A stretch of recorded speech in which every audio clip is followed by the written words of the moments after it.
Mesdames et messieurs, bonjour. Alors, je suis Walid Ranmi, directeur général et fondateur de Legal Doctrine, la première Legal Tech en Algérie. Pour faire simple, est-ce que dans la salle, il y aurait des personnes qui connaissent le mot Legal Tech? Parfait, il y a déjà 4 personnes. C'est déjà excellent. Alors, juste pour faire ça rapidement, ne vous étonnez pas, la Legal Tech est un secteur d'activité qui est tout nouveau. La Legal Tech, c'est un secteur d'activité qui est né aux États-Unis il y a plus de 22 ans, 5 ans, 6 ans en Europe et 2-3 ans en Afrique. La Legal Tech, c'est quoi? C'est comment oser allier la technologie au droit pour faciliter l'utilisation de ce secteur qui est tant compliqué pour beaucoup de personnes.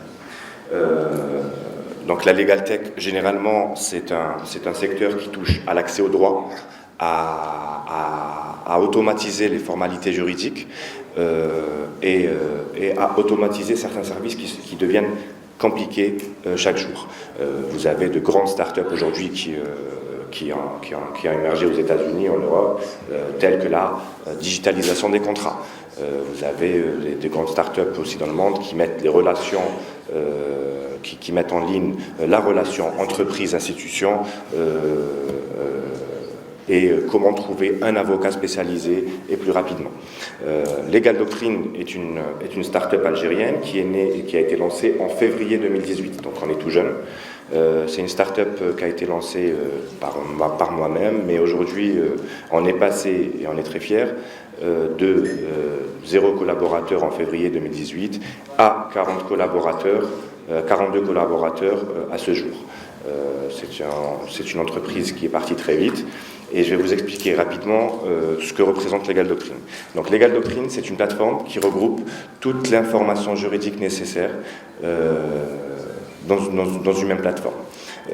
C'est comment regrouper plus de 2 millions de textes de 1962 à ce jour, avec un moteur de recherche juridique à base d'intelligence artificielle qui vous permet en un seul clic d'accéder à votre texte, avec une veille juridique automatisée. C'est-à-dire que nous, ce qu'on fait, c'est qu'on mélange droit et technologie pour rendre le droit plus accessible.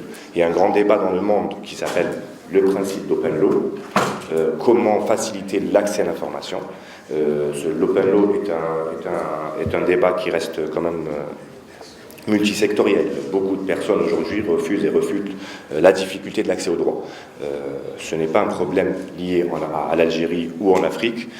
Aujourd'hui, même aux États-Unis, l'accès au droit reste quand même compliqué. Je vais vous poser une petite question et vous allez comprendre que l'accès au droit reste assez compliqué, il a toujours été. Est-ce que, si je prends le Sénégal par exemple, est-ce que vous savez quel est le nombre d'avocats au Sénégal? Vous avez une idée? 100%. Combien d'avocats? Moi, je dirais 100% de la population. Sont avocats? Non, 100%. Tout le monde est avocat. C'est un peu être le plombier de tout. Ouais, je vous l'accorde, c'était bien dit. Alors, juste pour information, au Sénégal, il existe près de 12 millions d'habitants. Au Sénégal, il y a aussi 358 avocats. Ce qui veut dire que 35 000 personnes pour un avocat. C'est pour ça qu'ils le sont tous, hein, du coup. Mais voilà. Effectivement. Donc, imaginez 35 000 personnes, si chaque jour, chaque 35 000 personnes a besoin d'une question, comment un avocat va s'en sortir? À quel prix? Et la bonne information. Donc, c'est pour ça que la Legal Tech intervient dans ce secteur, c'est pour faciliter l'accès au droit. Faciliter l'accès au droit, comment et pourquoi? Comment rendre le droit plus accessible, mieux exprimé? Dans le grand principe de l'Open Law, il y a un grand débat aussi, qu'on ne va pas réitérer à chaque fois, mais aujourd'hui, beaucoup refutent l'information juridique. On dit que le droit est écrit par les juristes, pour les juristes, alors que le droit est appliqué sur tout le monde. Comment se fait-il qu'une personne lambda ne puisse pas comprendre un texte de loi, alors que chaque personne a des obligations de droit?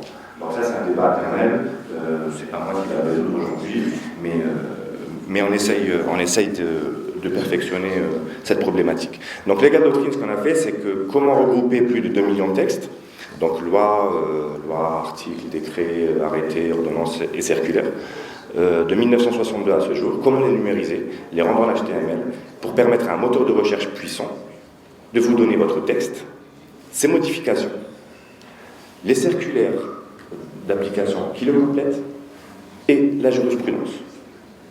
Après, pour arriver à une deuxième étape, comment analyser cette information? J'ai une problématique lambda, moi j'importe quelque chose, aujourd'hui on m'a interdit d'importer ce point B. Quels sont les contentieux liés à cette problématique? Et comment les juges ont pris position? Et vous savez tous, je ne vais pas vous l'apprendre, que l'information juridique reste quand même cruciale.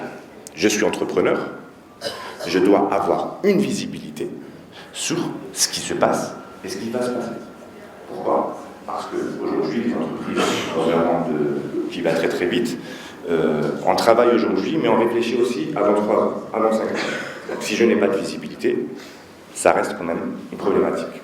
Donc Legal Doctrine aujourd'hui accompagne plus de 1473 clients en 18 mois. Et Legal Doctrine, et fièrement, je le réitère à chaque fois, a été nommée meilleure entreprise africaine de l'année à Zurich en 2018, catégorie droit et technologie.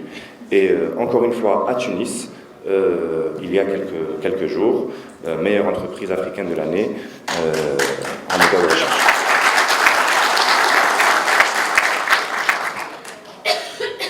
Pour faire simple, on démocratise l'accès au droit. Ça veut dire qu'aujourd'hui, vous êtes un entrepreneur, un avocat, un juriste, un notaire, des gens de la profession libérale, un directeur financier, une banque ou autre.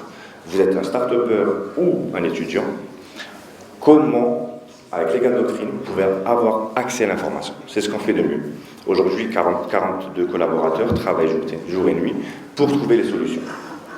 Nous sommes très heureux aussi de vous informer que la start-up algérienne, nous-mêmes, a annoncé son lancement en Tunisie il y a maintenant 15 jours et dans 10 autres pays en Afrique, mais bon, je ne pourrais pas vous dire les pays puisque ça reste encore confidentiel, voilà, sur les 2 prochaines années.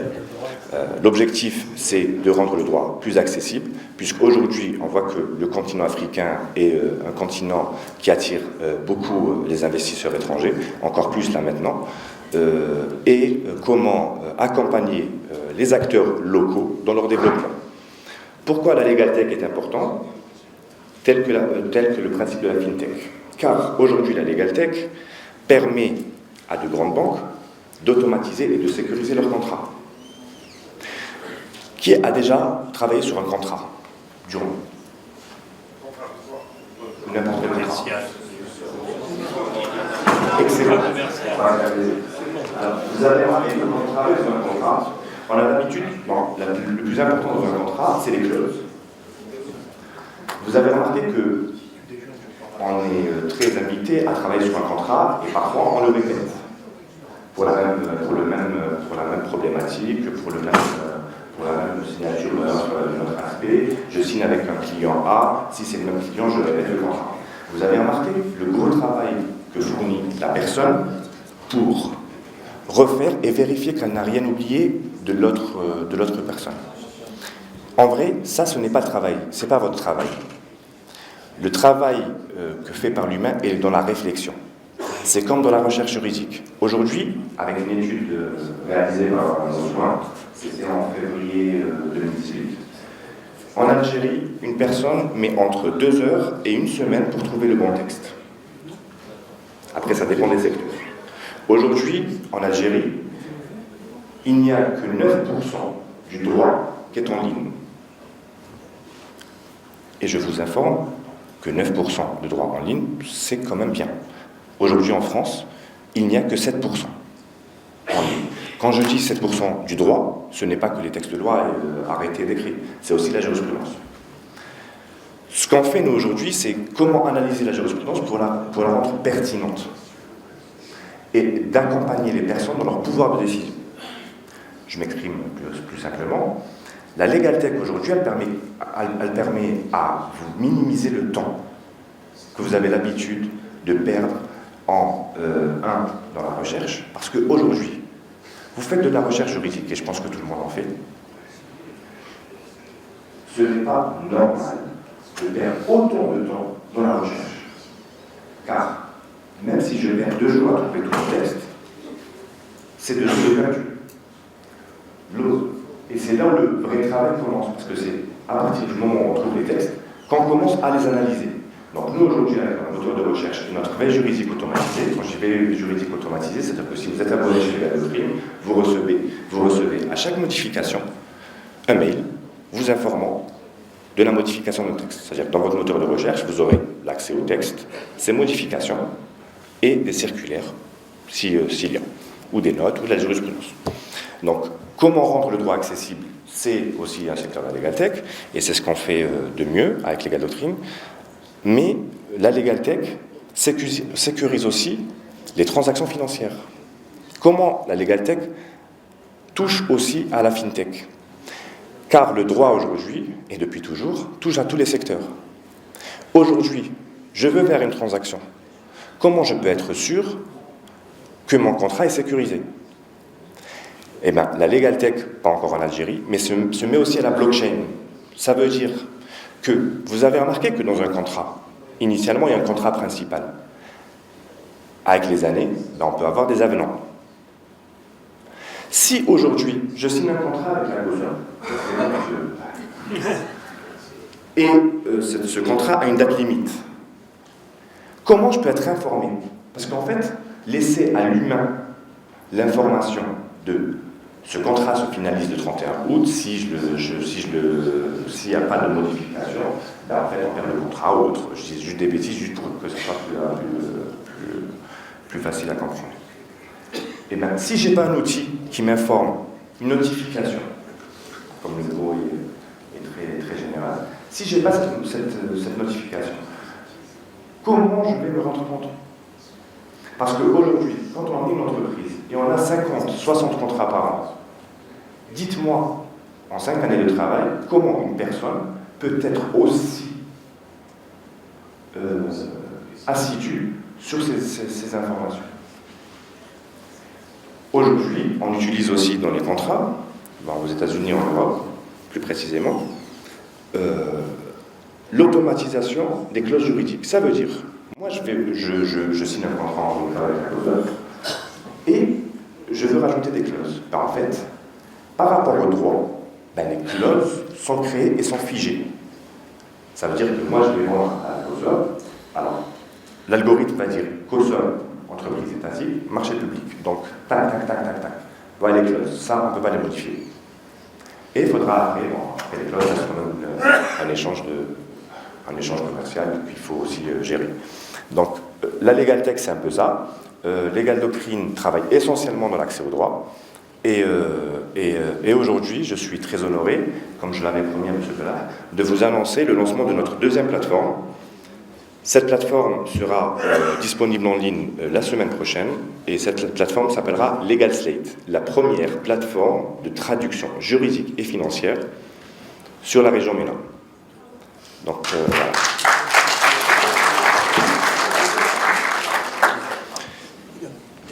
Donc, je pense que ma présentation a été assez courte.